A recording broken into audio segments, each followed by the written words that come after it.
spot where God is not. There is no spot where God is not. God is me and God is you. God's in everything we do. There is no spot where God is not.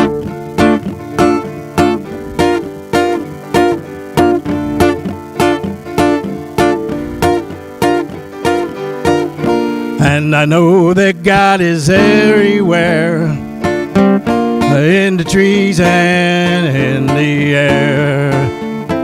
When I feel like I have lost my way, I just open my heart and hear Spirit say, there is no spot where God is not. There is no spot where God is not. God is me, God is you, God's in everything we do. There is no spot where God is not.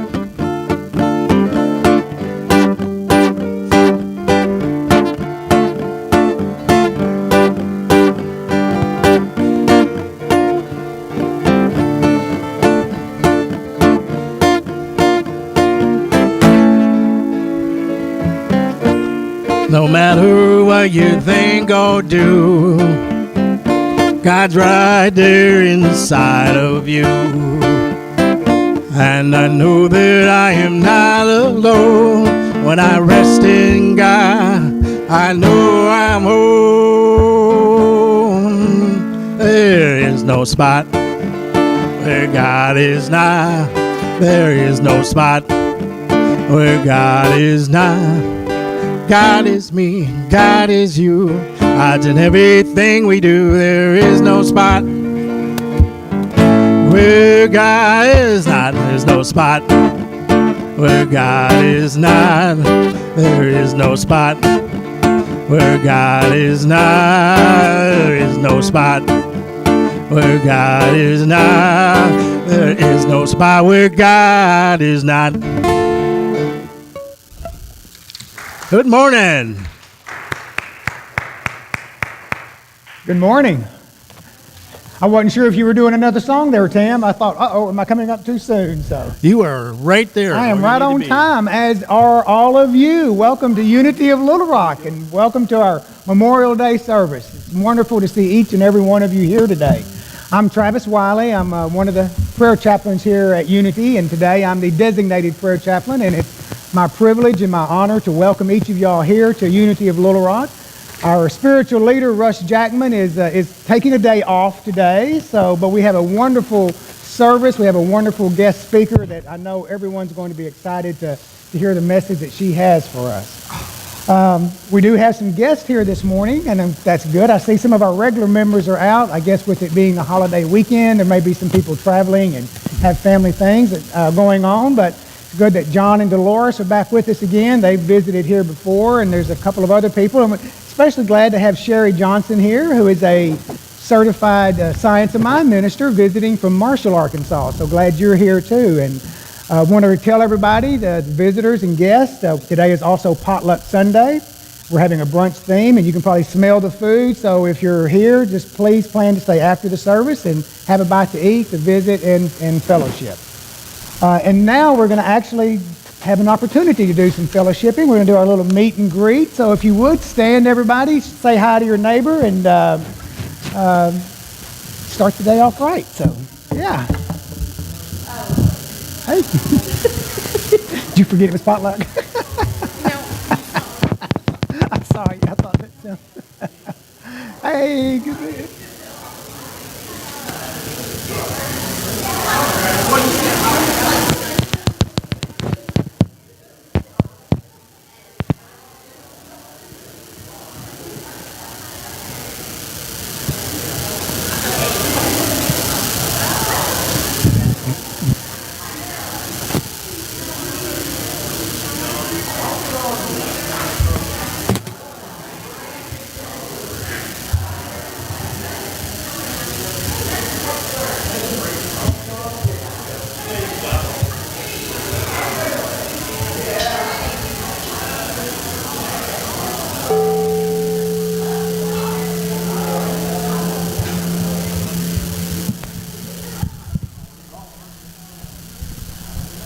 As you make your way back to your seat, I'm hoping you can join us in this next song, Morning is Broken. Are you joining us in this next song, Amanda?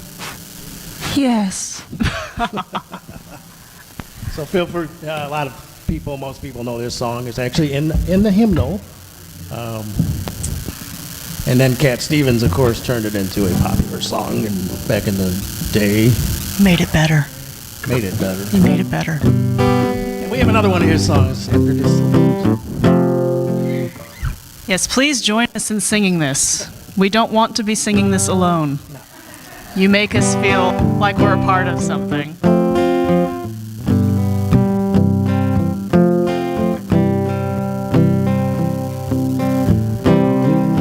Broken like the first morning. Hold on, Mulligan.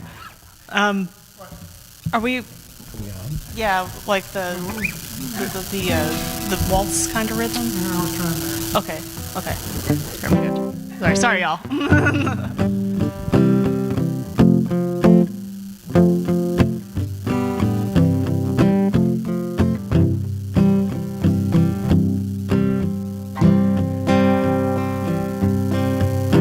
Just start whenever you're ready.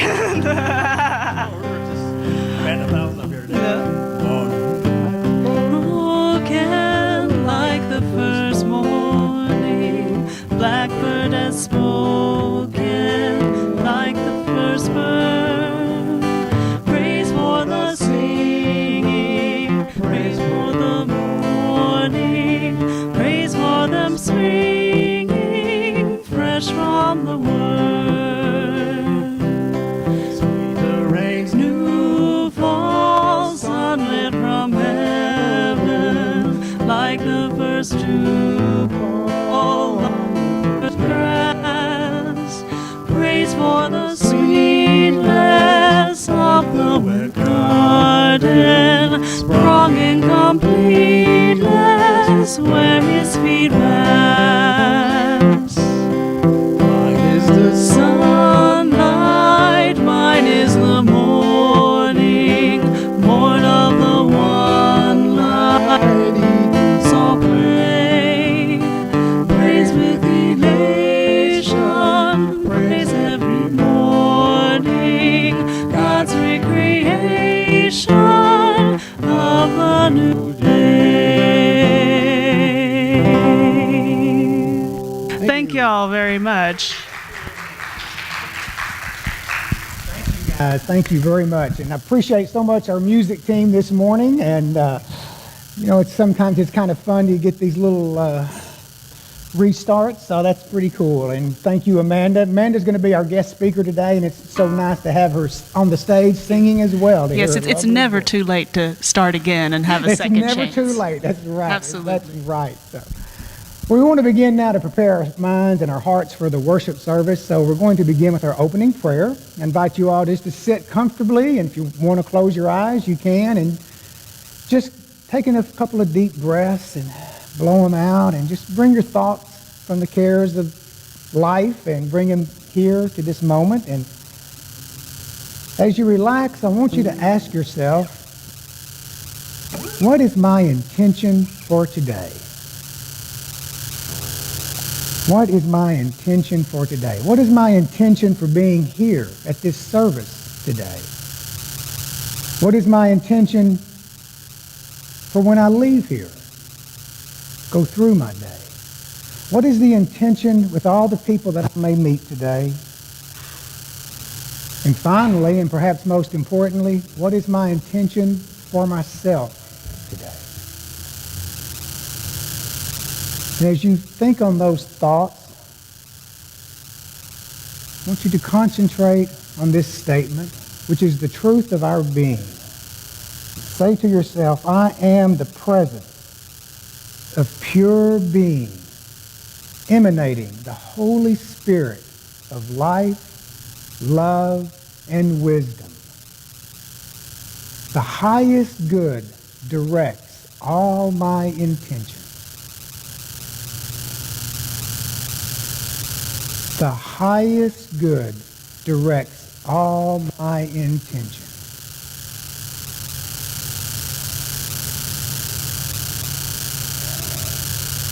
And as we focus on these words, the realization begins to shine like the noonday sun.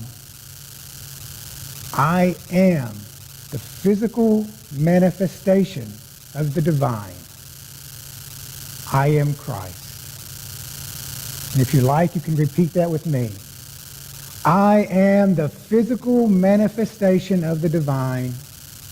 I am Christ. And with this deepened realization, we see the world with a deeper appreciation. Appreciation for all that is good, all that is true, and all that is beautiful. And so it is. We come now to the part of the service where we light the Christ candle. The Christ candle represents or symbolizes the Christ light that shines in each and every one of us. And just as one candle lighting another candle does not diminish from that candle's light, but instead it adds to the light in the room, when I recognize the Christ in me and recognize the Christ in you, together our Christ light brightens the world and shines brighter for all to see. And now we move to our statement of being. Should be on the board there. So if you will, repeat with me. I am an individualized expression of God. I am ever one with this perfect life, perfect love, and perfect substance. And finally, we have the prayer box over here. So anyone who has prayer requests, they can put them on, fill out one of the little pieces of paper, put it in the box. The prayer request stays here at Unity of Little Rock for 30 days. We pray over those. And then they're sent to Silent Unity at Unity Village, where they are prayed over again for another 30 days. After the service, I will be available for any private prayer requests that you may have. And we're going to be meeting back in the lending library, back here to the right of the foyer when we get done. So if anybody needs any special requests, see me after the service. With that, I'll turn it back over to our music team. This one is also a bit of a sing-along, and it kind of fits with our theme today. I hear it all that often, but I invite you, if you want to sing out, sing out.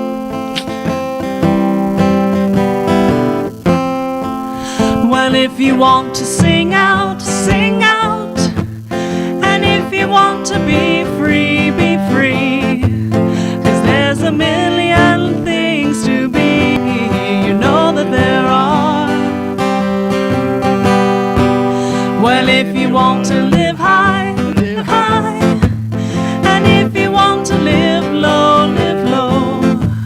'Cause there's a million ways to go, you know that there are. You can do what you want. The opportunities are. And if you find a new way, you can do it today.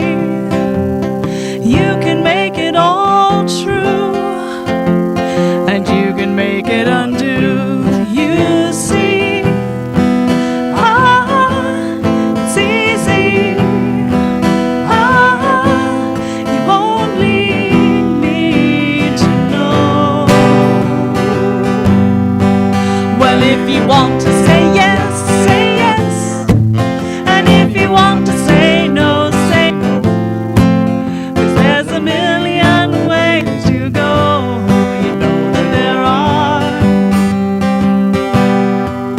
And if you want to be me, be me. And if you want to be you, be you. 'Cause there's a million things to do, you know that there are. What you want, the opportunities are. And if you find a new way, you can do it today. You can make it all true, and you can make it undo. you see. Ah, it's easy. Ah, you only need to know. Well, if you want to sing out, sing out. And if you want to be free, be free. 'Cause there's a million ways to be. You know that there are. You know that there are. You know that there are.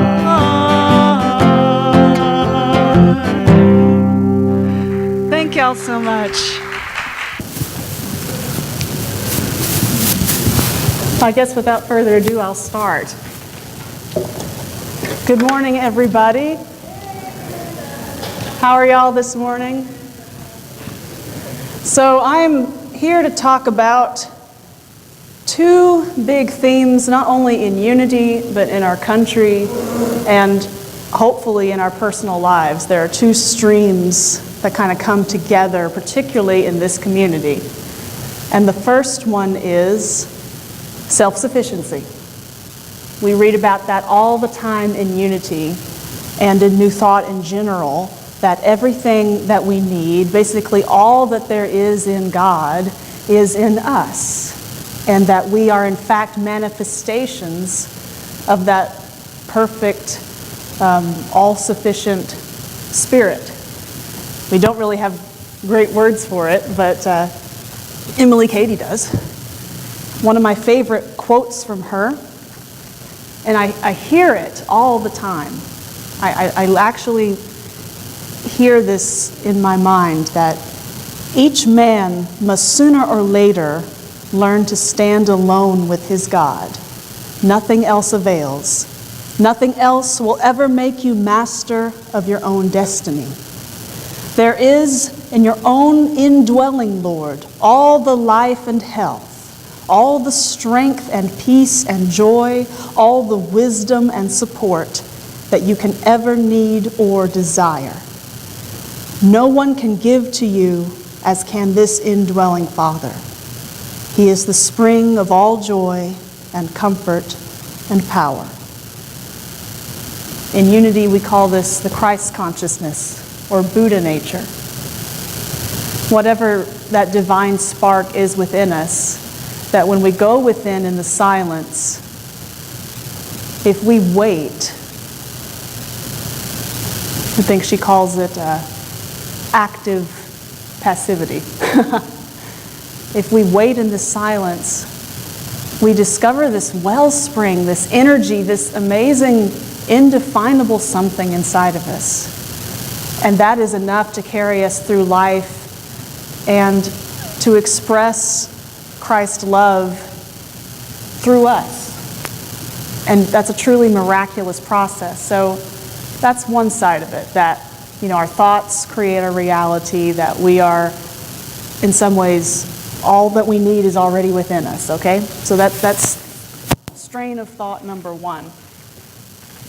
But the other one is our oneness and interconnectedness, our interdependence, that we need each other, that we are all an interdependent community. And in some ways, we depend on each other for support. I went to Pinnacle Mountain to one of those star parties to look at basically at Jupiter, because the clouds covered everything else. But there was this man who had built this giant telescope. He built it himself. And he said, well, it's not that hard if you have some basic, woodworking skills. And I looked at him and said, I can't make dinner. I don't know how you just, so especially me, I really need people. I need people for things like food and advice and comfort. And, I feel like these two issues sort of come together, our need of each other, because even in nonviolent communication, connection is a need, and underneath that, a kind of a subset of that is the need to be understood, to be seen, to be validated, to be accepted, embraced. And that drives us. It drives us so much. I mean, that's what brought a lot of us here, is looking for a place where we're accepted. And I feel like these two issues, interdependence, needing each other, not just wanting but needing, and self-sufficiency, everything I need is in me, come together in the issue of being understood or being misunderstood. One of the most painful things that we can experience, I feel like, is being misunderstood, especially by people who love us. I mean, I realize that there are much deeper issues that people deal with in terms of survival, but once we get past, basic survival needs, I feel like the need to be known, to know yourself, to be known by others, to be able to express yourself and feel accepted and understood is really close to the top. And it's one of the most painful things in the world when you feel you're completely isolated, when you think that nobody understands you. You feel like this alien thing that can't be comprehended and therefore doesn't even have kind of a real existence. That desire to be known and to know myself is what first drove me to speak up here. When I was a kid, I was extremely shy. I actually am still shy, believe it or not. I'm very expressive on stage, but off stage, y'all might notice sometimes that I'm kind of like running around and perhaps hiding a little bit. Yeah. I used to sing on the playground, and if someone noticed me, I would hide behind a tree. I wanted to express. I had all this, I guess, that indwelling Lord inside of me that wanted to come out, but I was terrified of being seen, and I was always very struck by how imperfect the instruments we have to express ourselves are. I'm mostly talking about language and actions and other people's judgments of us. Because it seems like very early on when we meet people, we start to kind of size them out. We kind of start getting their outline until we've put them in their box. Like this is this kind of person. And that's where I'm going to keep you. And we do the same thing with ourselves. We start building our little box. Like, okay, this is the container. These are the parameters of Amanda. And I never really found that to be satisfying because I felt like I had choices. I felt like I could be all of these different things. And the only place I could do that was on stage because I got to act. You see, that was my loophole. I could sort of be everything that I was, everything that was inside of me. But it was okay because it's theater. It's all theater, everyone. But all of us have much more inside of us than we realize. We all limit ourselves by holding on to only what we can know about ourselves. I think that the greatest, most liberating thing that I've come to lately has been to know a thing is to limit it. And the price of being unlimited is being unknowable. The price of being unlimited is being unknowable. And think about that. Whenever Jesus taught, he had to use language. He spoke in parables and stories. And everywhere in the Bible you look, you could often see his disciples don't understand what he's talking about. And there was a great moment that happened in John chapter 6, where he gives what is known as a hard teaching.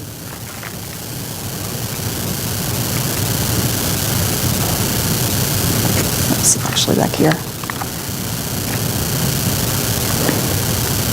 And to be honest, I haven't quite figured this out myself. Jesus was saying that he was the bread of life. And everyone was taking great issue with this because he was saying, well, in order to have eternal life, you have to, basically eat of my flesh and drink my blood. And everyone was going, what? What? How can he say that? And even his disciples in chapter 6, verse 60, said, "This is a difficult statement. Who can listen to it?" And later on, as a result of this, many of his disciples withdrew and were not walking with him anymore. Now, right before this, 2 great miracles had occurred. He had fed the 5,000, and walked on water. Right before this, in that order. He fed 5,000 from the fish and the loaves and walked on water. And all these people were following him around because they thought, "Oh my God, that's so amazing." And he told them, you're only here because I fed you. But you don't understand what I'm telling you. Don't seek the bread, the physical bread. Seek the bread of life. That's me. That's the words that I'm giving you. And I feel like this verse makes more sense when we look at the beginning of John, when it says that Jesus was the Word made flesh. And all of us are the Word made flesh. All of us have this power to express. But he was terribly misunderstood. And Peter, of all the disciples, said, "You have words of eternal life. We have believed and have come to know that you are the Holy One of God." But even Peter wasn't consistent. That's the thing, y'all. That's the problem. You think you know someone, right? You think you know someone, but there's this infinite, unlimited potential for high and for low in all of us. If you want to live high, live high. Live low, live low. And I feel like one of the best stories of kind of the limits of knowing yourself also revolves around Peter. This is in Luke. Let's see.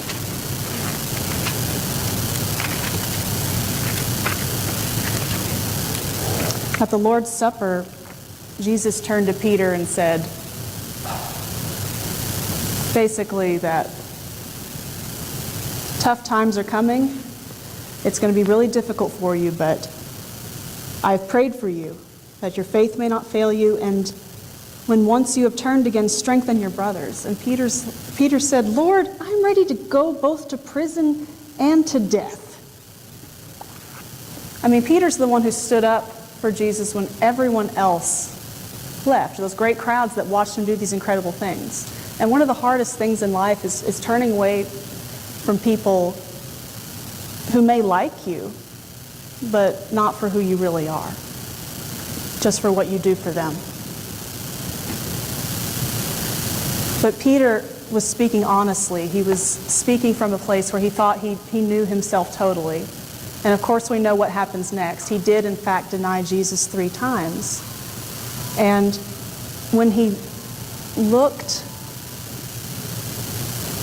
at Christ after the cock crowed the 3rd time, he cried and cried and cried because he remembered what Jesus had said. And a lot of us see this as a story of a lack of faith, but I think it's a story about a lack of self-knowledge. We never know how we're going to behave when the unknowable happens. We never know who we're going to be. You know, there are situations where we stand up and we're heroes, and there's situations where we fall, and it's all okay. We cannot fully understand who we are. These boxes that we create for ourselves collapse, and for others. And it's to create safety, but it's also profoundly unfair, what we do to ourselves and other people.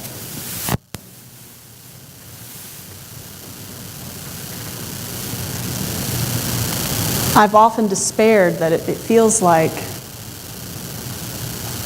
we can only know each other in glimpses.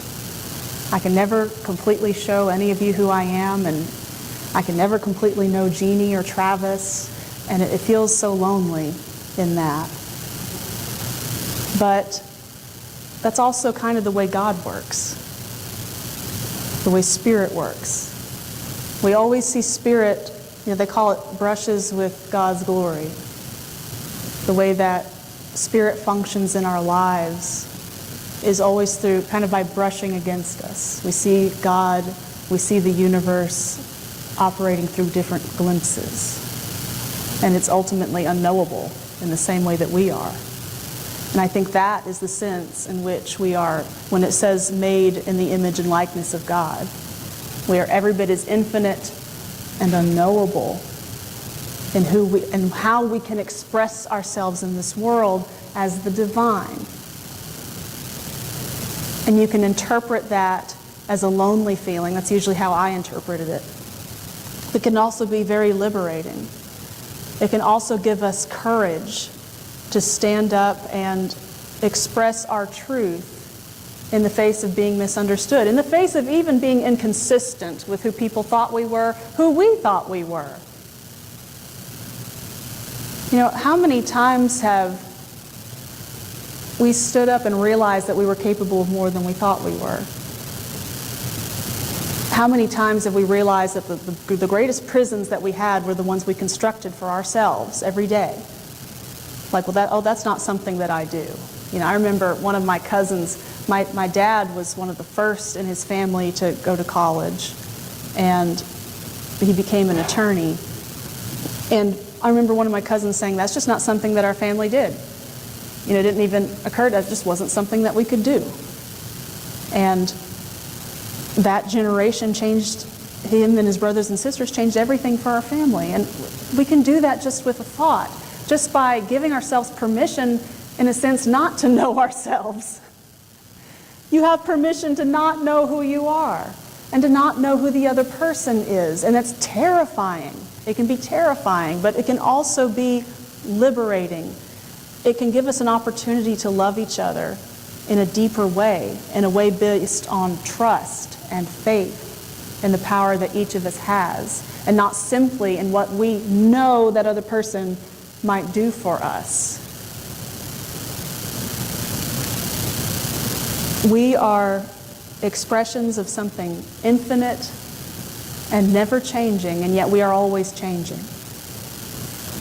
We find ourselves at the crux of many paradoxes, but we always find God in conflicts for which there is no resolution. We have both this innate desire to express who we are, to express some of this infinity inside of us, in a sense to express the unexpressible and to know the unknowable. It's like this great universal koan to help us realize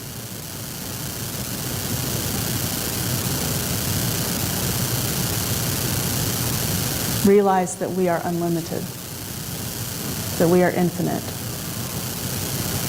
And may that give us all the courage to stand up and be misunderstood. Amen.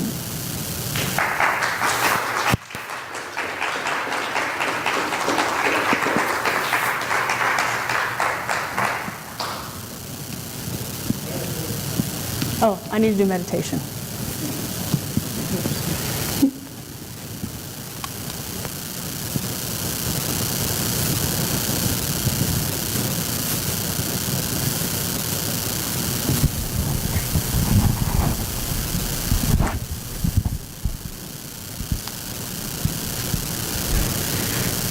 Can you all hear the hum of the electronics?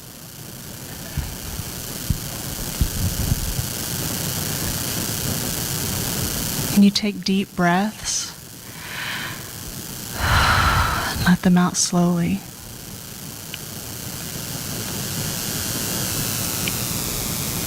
Begin to notice the beating of your own heart.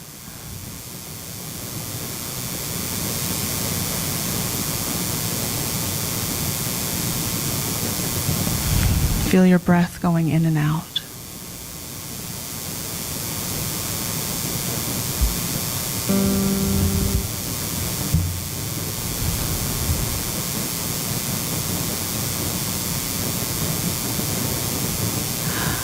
Can you sense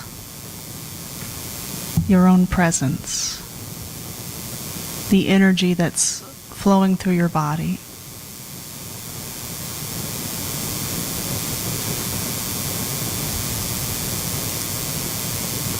Can you relax and know the stillness within you?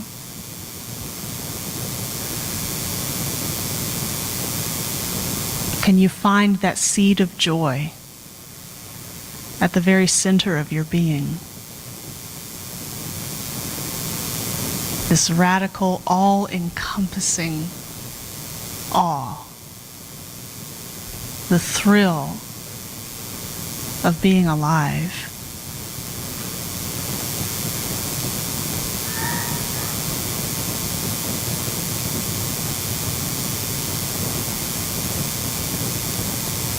We are all blessed today to be here,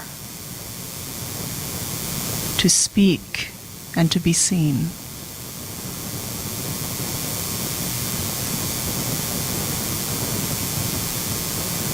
But never forget, at the very heart of your being,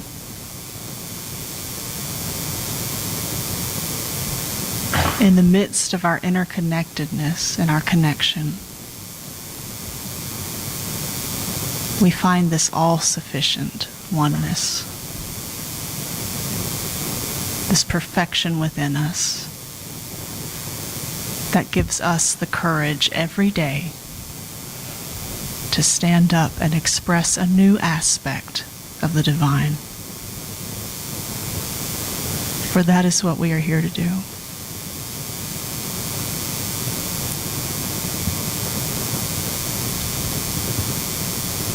And in that we cannot fail. Just by being here,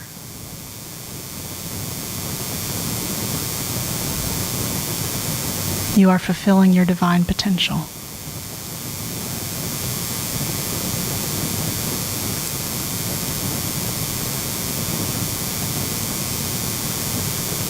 And I want you to rest in this silence of knowing that all is well.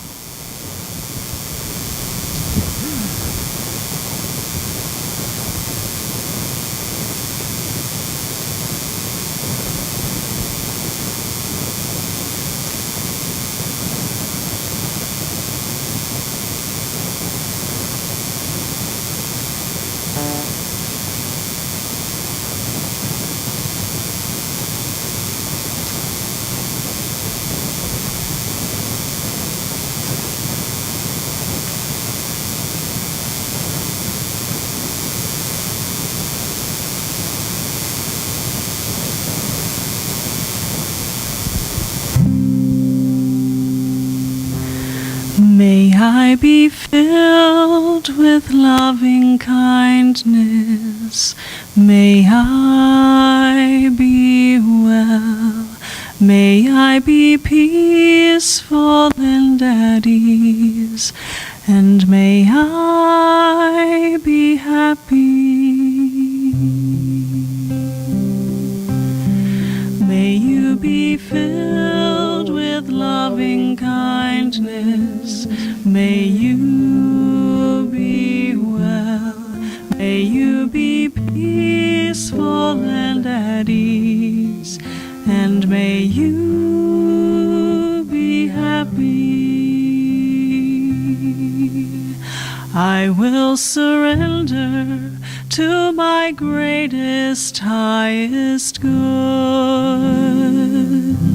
I will release any fear that blocks my way.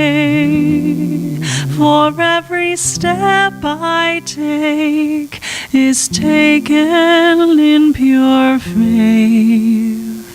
And I am stronger every moment, every day. My mind is willing and my heart is open wide.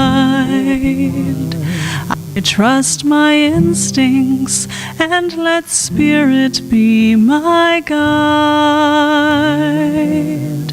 I vow to live a life that's real and pure and free as I continue walking in this mystery. I will surrender to my greatest, highest good. I will release any fear that blocks my way. For every step I take is taken in pure faith. And I am grateful every moment, every day.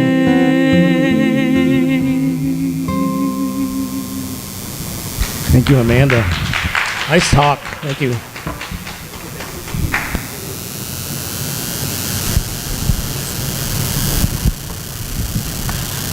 Good morning.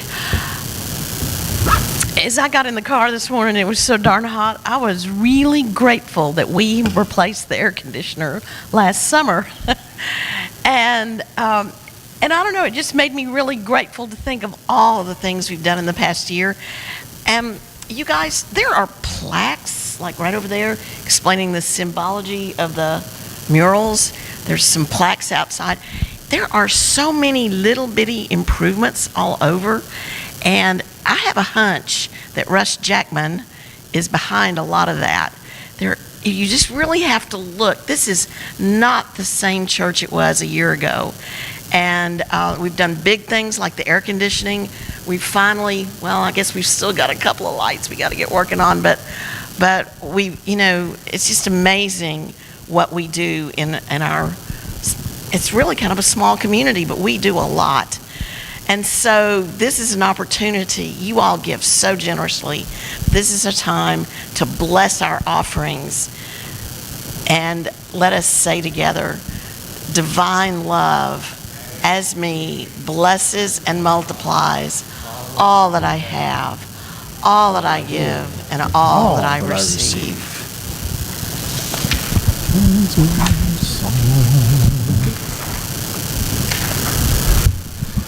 All right, this next song is a fairly new song. I started working on it back in March. I wasn't quite ready to roll this out yet, but when I saw Amanda's talk title, I said, oh, perfect. Anyways, it's called Raise Your Voice.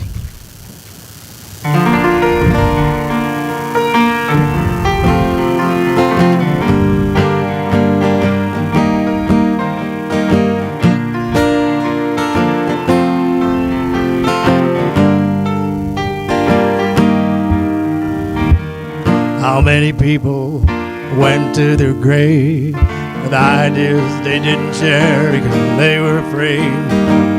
How many people have kept things inside, never share what they thought or felt, savor to hide? How queer that fear keep us from things we might need to hear. How sad it's mad that we keep something from someone that might make them glad. Oh, cause a different choice to be made,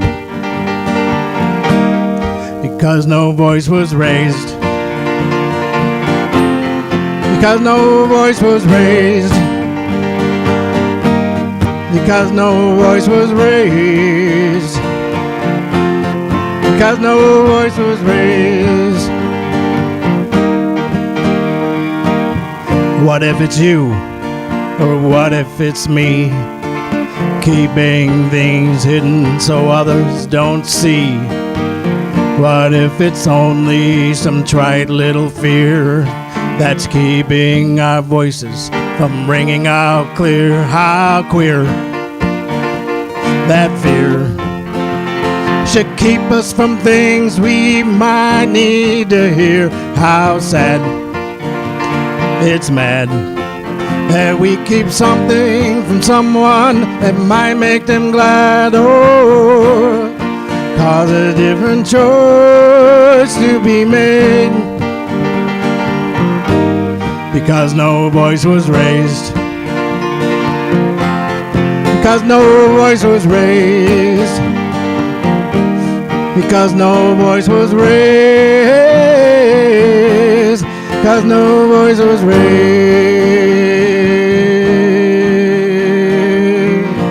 Praise all the people who made it their cause. Speak from the heart. They never gave pause. Oh, you've got your list, and I've got mine too. More than a couple, more than a few. Heroes, we call them now to this very day. We're better off now because of their way. Because they raise their voice. Because they raise their voice. Because they raise their voice. Because they raise their voice. Won't you raise your voice? Thank you.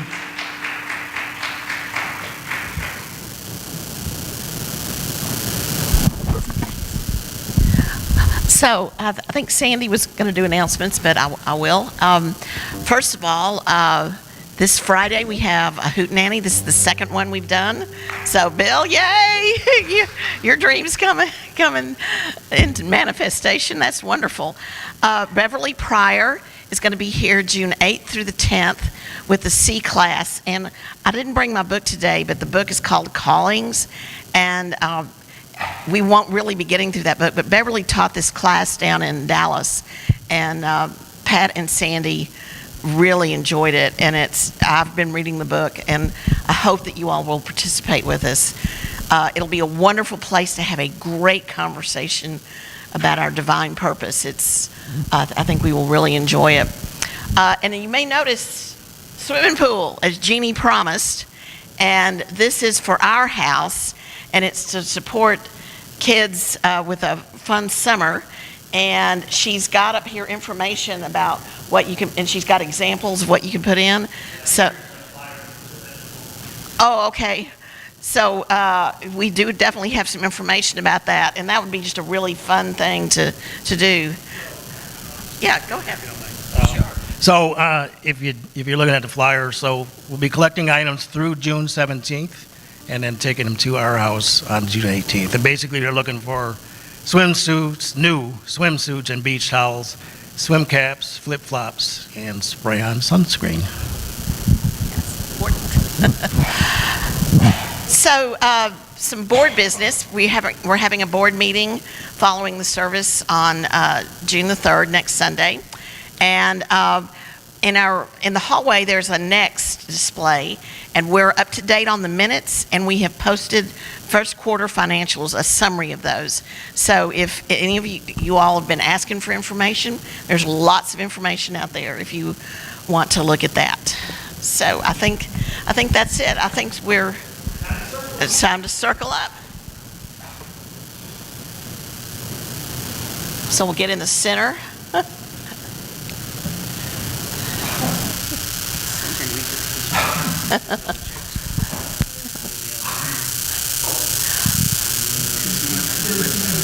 Okay. It's the exclamation point. It is. Thank you. There you go. Thank you, Travis. That's what it is. Yeah, and that was. So let us say together, the light of God surrounds us. I am light. The love of God enfolds us. I am love. The power of God protects us. I am the power. The presence of God watches over us. I am presence. Wherever we are, God is, and all is well. A humanly attainable key. And also, I changed one little word in here recently. It's not joyous bottle, it's joyous bottle. Okay. Because it just doesn't.